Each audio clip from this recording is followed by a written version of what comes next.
Hello everyone, how are you doing today? It's your pal Sean at Historical Engineering. This is my official pilot episode for my channel. Don't expect it to be Mastercraft. I will do my best to reply to all my comments. Now, without further ado, let's dive in, shall we? A question I am asked often in the World Trade Center community is, why did the World Trade Center towers fall on 9/11? Well, to answer that, we must dive into the tower's design.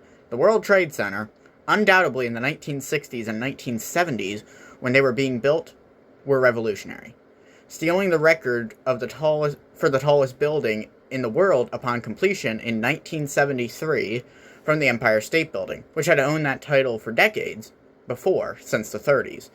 And the way the World Trade Center achieved that was certainly revolutionary for the time. The towers used a tube-in-tube design. Basically, this means focus all the core columns into the center of the building whilst relying on structural support with the exterior walls. That's why their design was so simple. But the way the external walls were connected to the core was not so great. Let's talk about trusses. Trusses are a lightweight mesh of cross beams, mostly comprised of very thin metal. Another fatal flaw of the tube-in-tube design is that fires can spread uninterrupted, which we saw on 9/11. On 9/11, the World Trade Center didn't fall because of the impact. It was the fires. The fires weakened the steel in the core and the external walls, and most importantly, the trusses. The trusses sagged and pulled the external walls inward, creating a dent in the facade.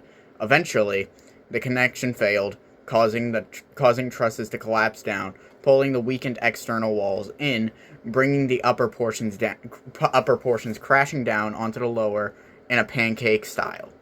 Let's also talk about the planes involved. Both were Boeing 767-200s on cross-country flights,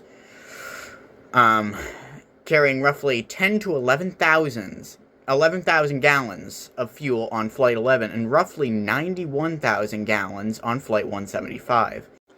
Okay, I'm going back through editing, and I found out I accidentally said 91,000 gallons of fuel was on Flight 175. I meant to say 9,100, not 91,000. Sorry about that, guys.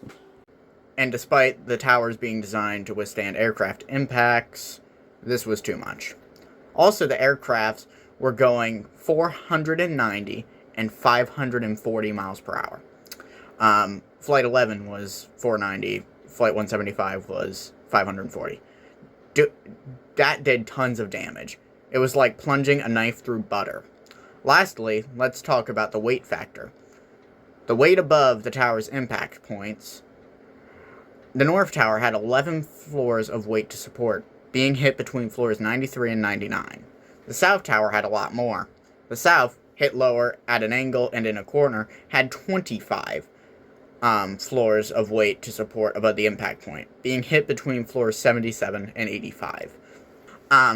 This also explains why the South Tower collapsed first.